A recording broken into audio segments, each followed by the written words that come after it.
portion, what we're going to do is we're going to actually talk about the archival program, which the library now has, and not too many libraries have this program. We'll touch a little bit about that, and you can tell us. But first, let's actually kick off and tell us more about who you are, what you do here in the library. Okay, I'm Mary Robison. I'm the head of reference and adult services here at the Riverfront Library, so I manage all of the floors except for children's. I have a library degree that was in rare books, special collections, and archives, and I did that kind of work before I came to public librarianship. I've been passionate about local history for a long time, so when I was promoted to this role as department head, that's part of the role, is the local history and the research requests and that kind of thing. And it really gave me a chance to get really in depth with it and to think about how we can make local history accessible, capture the community's history and not just a few people whose names were in the paper 100 years ago, but get everybody's history and get everybody thinking about how to preserve and document their own lives. Lots of folks have a closet full of stuff. And you might have stuff from like your parents or your grandparents. You might have a little pile of yearbooks or old letters or photographs or something like that. And you're like, well, what do I do with it? And you kind of want to share it with your family and share it with the kids. And so one of the things, I'm getting way beyond here in our meeting, but one of the things we like for folks to do here at the library is you can bring your memories here. You can scan them, like Azim has scanned thousands of his photographs. But you can bring your own family photographs. You can, if you don't have yearbooks that were like your parents, we have yearbooks. We've got Yonkers yearbooks going back more than 100 years. So we've got all of this stuff. We have genealogy databases here, and we really want people to be excited about local history. And this is one of the themes in librarianship lately, is getting everybody engaged in community history and archives to really document the entire American experience. I love it. Thank you for sharing that. And I bet most of you did not know you can bring your history to the library to be preserved. How many of you know? Exactly. So that's a fun and exciting thing to know. I should say also that I manage a group of archivists. We're not just here at the Riverfront Library. We have 3 libraries in Yonkers. There's one at the Will Library over on Central Park Avenue. They have a whole creative studio where you can do podcasting, you can convert your VHS videotapes or your cassette tapes to DVD or MP3 files. We also have that here, but they've got this whole wonderful studio set up. You can reserve the studio with your library card online.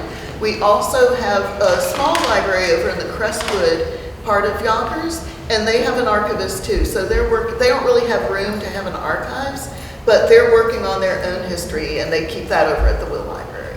Amazing. I love that. Okay. So when we hear stuff that we like, let's go, ooh. So she knows. Let's keep it here. Okay. So the next question I have for you is, Azim's photographs have been, a significant part in the library's archival collection. Can you share what stood out about Azim's photos and what compelled the library to include that, his work into the archival program? I love to talk about Azim. Azim is one of my favorite patrons. He had been we've been talking for a long time about your work and preserving your work, and how I know Azim had been working with our gallery curator. We started talking about how he might organize his photos, which got us started on his scanning project, through which some of his photography will be included in our digital archives. At the same time, we've been promoting the library as a place for community history. Azim is, if y'all don't know this, he is a wonderful, patient man. And so he has been so patient in helping us work through the processes because he's one of our first patrons that has such an extensive collection. And there's a lot of things that we've had to figure out. Right. Because we're a little bit new to the digital archives world too. So we're just gradually getting into it. So Azim has been really, really patient as we figure this out. And I cannot thank you enough. Yes, awesome. Okay, so the next question I would ask you, and actually just to go back to that real quick, is there anything, did you have a favorite photo that you saw or something that jumped out at you and you're just like, man, this is amazing that you can remember off the top because I know all of them are great? I tell you, it was when I printed them off on the large format printer. We've got 5 of Azim's photographs on the 3rd floor in the reference area, and we printed them off to be 5 feet tall. And they are just incredible. And I'm very touched by the woman mourning. Oh, I know, that's one of my favorite photos. That's just gorgeous. That's one of my, so if you remember on the flyer to come, there's in one of the corners, the top corner, there's a picture, and that picture is called The Woman in Mourning. It's such a beautiful photo, one of many that I love, but after we leave here, definitely go downstairs, take a look at some of the pictures. They are gorgeous. But okay, so let's go into the next part. How does the archival program at this library help local families connect with their heritage and the rich history of the community? All right, so I talked a little bit about how anybody can come in and use our equipment to do research into your family history, to scan your paper files and your slides. We also we've been collecting local history materials here for more than 100 years. So we've got a pretty extensive collection of out-of-print books, and I think of local history not just Yonkers and not just Westchester, but we bring it into the Bronx, we bring it into the city. We've got a lot of different out-of-print books. We've just got a lot of resources in the digital newspaper archives too. You can get access to some of this from home with your library card, but all of it here in the library. And we're glad to give you a hand to help you set up. We want everybody to think about their history, their own personal history. We've been working on different history projects for different folks in the community. We have a family history collection, and we've got an oral history project where kids can interview their grandparents and their family members, and those interviews can be uploaded and saved into our digital archives. So, in theory, 50 years from now, your descendants can listen to the audio of you talking about your family history. We've done this. Yeah, it's wonderful. It just gives me chills. It's fantastic stuff. So we also have a relationship with Sarah Lawrence College. So we have a humanities fellow who teaches at the college and also works here in the library. And they have also helped Azim a lot with this project. And we have student interns that are here in the summertime and also during the semester. And so they're helping us with these kind of projects too. They do local history projects, research projects, and tie our local history collections into their coursework.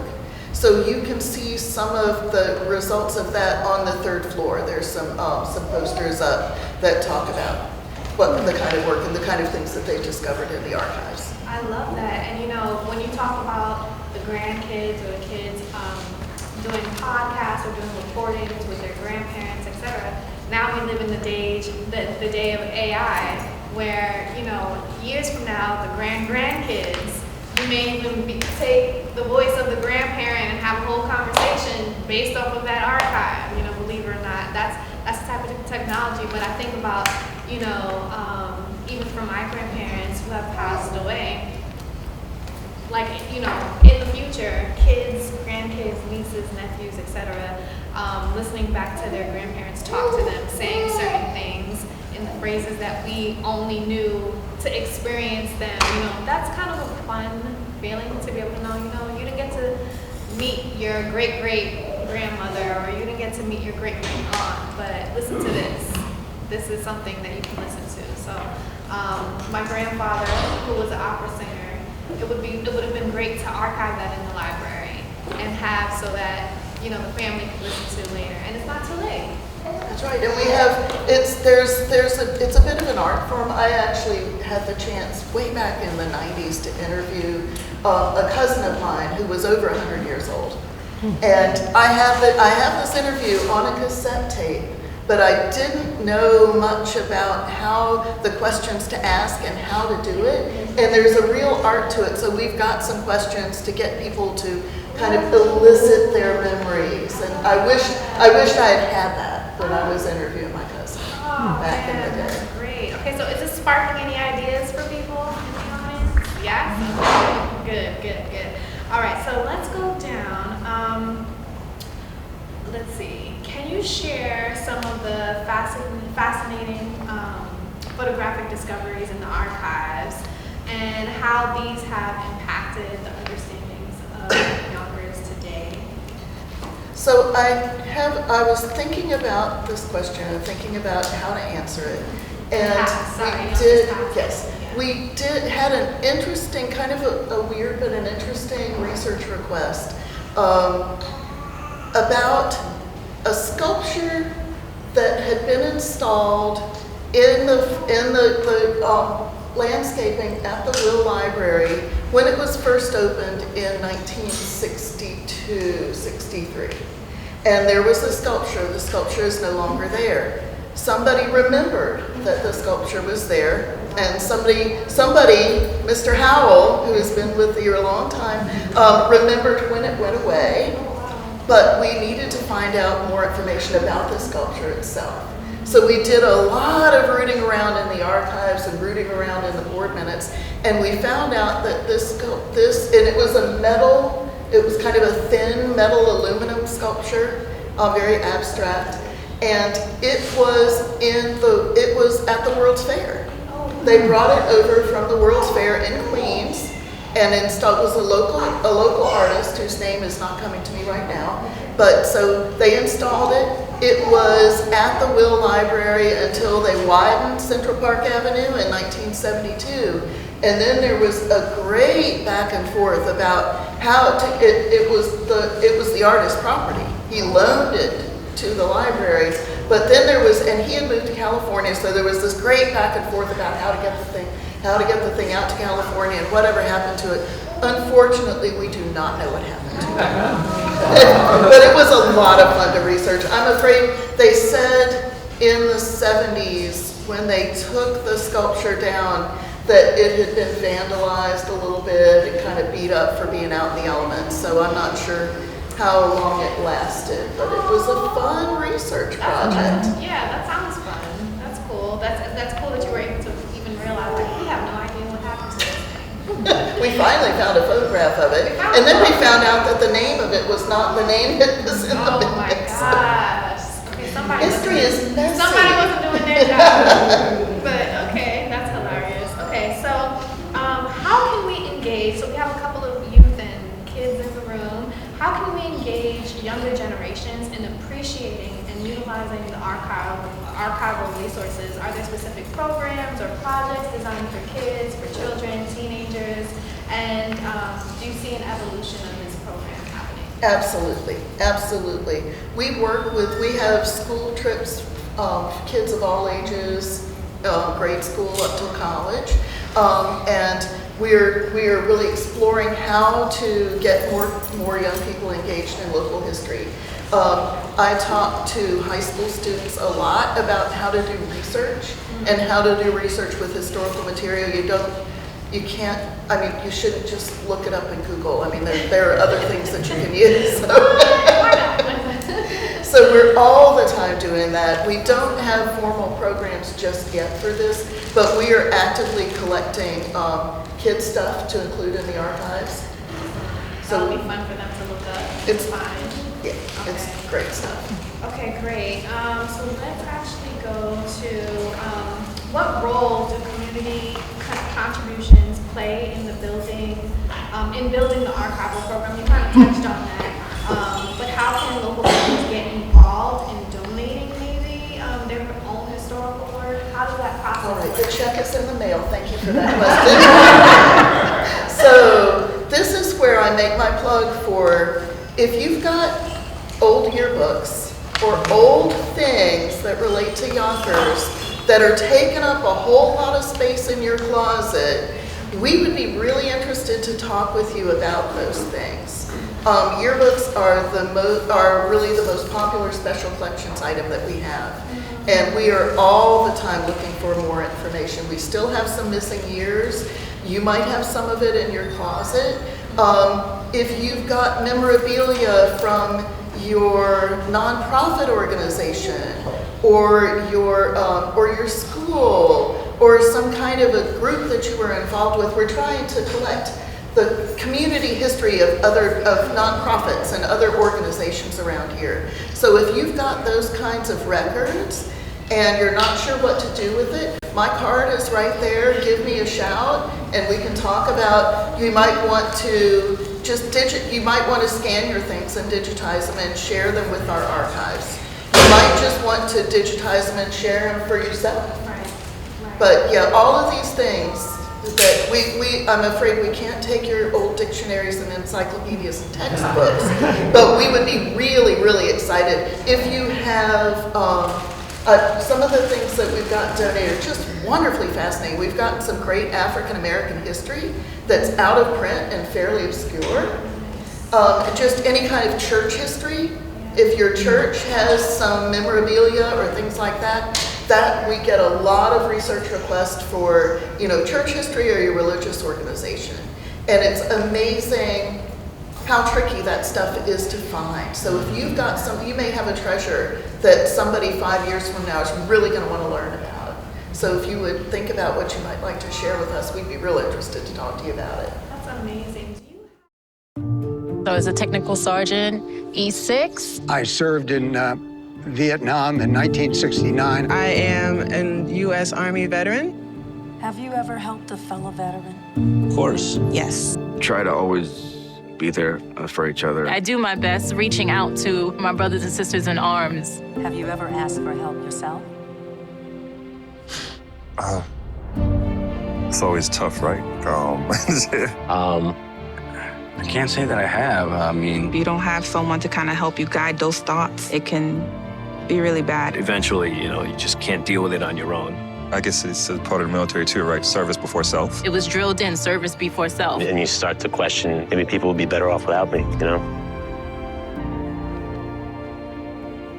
When you realize that you're not alone, once you take that first step, there's so much support.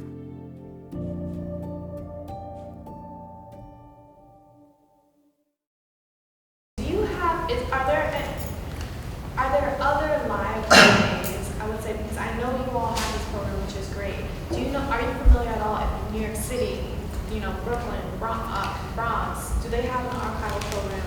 So New York Public has a wonderful archive. I actually did my internship there in library school. So they have a huge archive, so it's very well described. You can go on their website and find out more about what they've got. They also, I'll make a plug for them, they have really good classes. Anybody who lives in New York State, you don't have to live in the city to have a card for the New York Public Library. You can apply it online, have your card, you don't even have to go there. I recommend that you do go there because there's some marvelous stuff that you can look at. But they offer really good in-person classes at several different branches. I know they do at the Bronx Library Center, and I know they do downtown at the big Schwartzman Library. Queens Library has a very extensive local history archival program.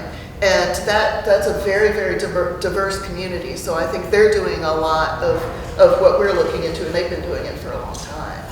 I will also make a plug for the Westchester County Archives. There's a wonderful archives that they've got just fantastic maps and lots of yearbooks and lots of great histories. I think it's up in Elmsford or near, yeah. Okay. So think about that too. There are a lot of great resources in here. Okay, great. Okay, so we'll close it off with this last question. You kind of answered that one, right? So I won't ask that one. Okay.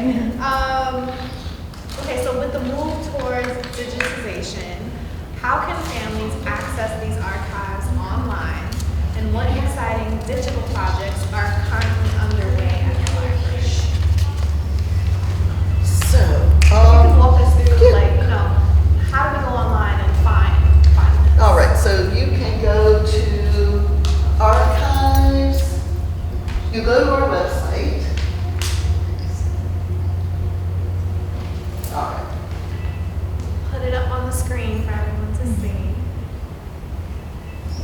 So you'll go to our website and then go to Research and Learn.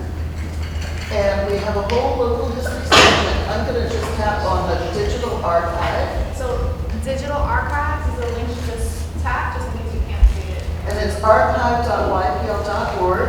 And here we have, we'll figure here. I'll show you Azim's project is highlighted. We've got some of his photos up, although he's scanning many.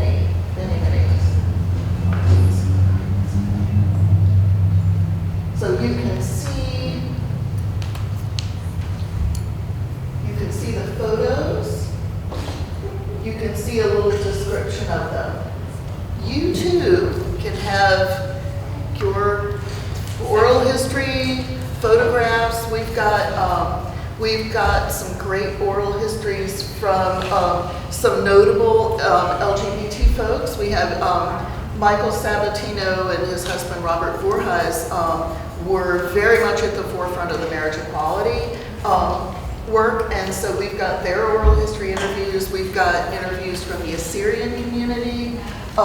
One of the newest things that we're working on right now is some church sacramental records from St. John's Getty Square. So this is the historic Episcopal church in Getty Square. And I'm Episcopalian. I'm the parish archivist of my own parish, and I've got some Episcopal connections. The archivist of the Diocese of New York got a hold of me and said, I've got the sacramental records from St. John's Church. Would you like them? And I'm like, I would love them. We would love them for our archives. It did. And they're actually, this is another part of African American history, because they found that they had parishioners who were African American freed people, and they're trying to find out more about those families. So the records go from 1820 to 1947, and these are member lists, their baptisms, confirmations, marriages, and funerals. So this is like gold. And so we're going to hopefully upload 1820 to 1870 first, because that's the set that the researchers are especially interested in. So that's our newest list. And I'm really excited about this because these records, the archives of the Diocese of New York are not much of it is online. So this is a way that we can really share these and make them really accessible, because it's a public library. Exactly, so the information is for all of us to have access to. So think about it like that as well. There are some records that you may not even realize. I would love to have access to be able to do the genealogy, to be able to find this family, lineage, et cetera, et cetera. Think about it in terms of that, but also for your own family, right? Thank you so much. You are welcome. We have a question. Yes. Hi. I have a question because libraries are very important to me. When I was in undergraduate school, I worked in the school library, et cetera, et cetera. How are these archives protected? And I'm saying this because how many people remember Lahaina last summer? Which is that? Say it again. Lahaina. That's a community in Hawaii that was ravaged by the fires. That's when the sirens never went off. And I'll just give a little history behind that. After the bombing of Pearl Harbor, all communities had to have sirens. So if there was an emergency, these sirens never went off. So a lot of people died, they couldn't get out. If they opened the door and there's a fire. The reason I'm mentioning this, the Lahaina library totally destroyed. Now the thing about the Lahaina library, I have a great interest in Hawaii, but that's another story. All their icons, it was totally destroyed. So I'm asking regarding the Yonkers Public Library, how are these archives being protected? What's in place, heaven forbid, if there's a fire or whatever? You don't want to be caught off guard like these people were in Lahaina. They had a lot of ancient history that was lost. And that's what concerns me a lot, but Anyway. Great question. That is. I'll talk first about our digital archives because that is on our server, which is backed up, and you know that those files are secure. I don't know too many libraries that would survive such a catastrophic fire as those in Hawaii.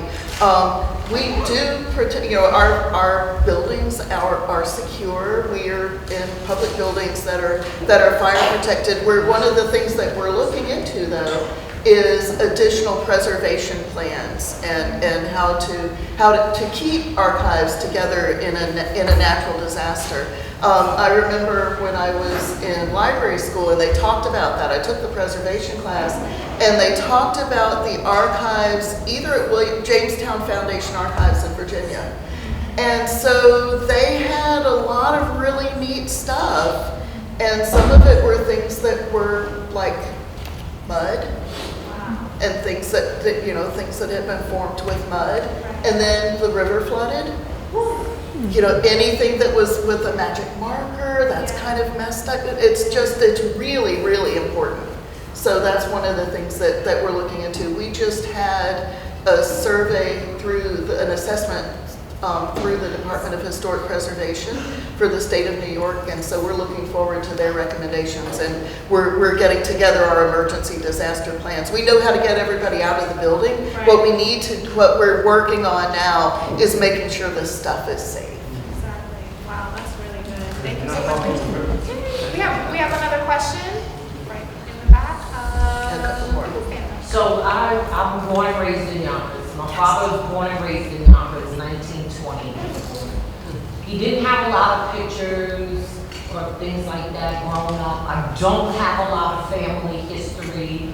How do I get information or know when those archives, family archives you were talking about, as they go up? You know, So if you were researching into more about your family history, I would get you started on the Yonkers Digital News Archives, so you could search to see if there are any articles in old papers about it. You also I would probably turn you towards Ancestry to see what you can find in census records. We've got city directories going back 100 years, so you can you can find you know where they lived and who the neighbors were, and sometimes that'll give some kind of clues as to the occupation. My father worked for the library for the city for years. He drove the bookmobile. Then we would, well now okay. That's some really important information because we have a fair amount of information on the bookmobile. And we've got we've done some research into that. So we would probably be able to find you stuff in our own history. Was he Cliff that you know? Yes, it was. Oh.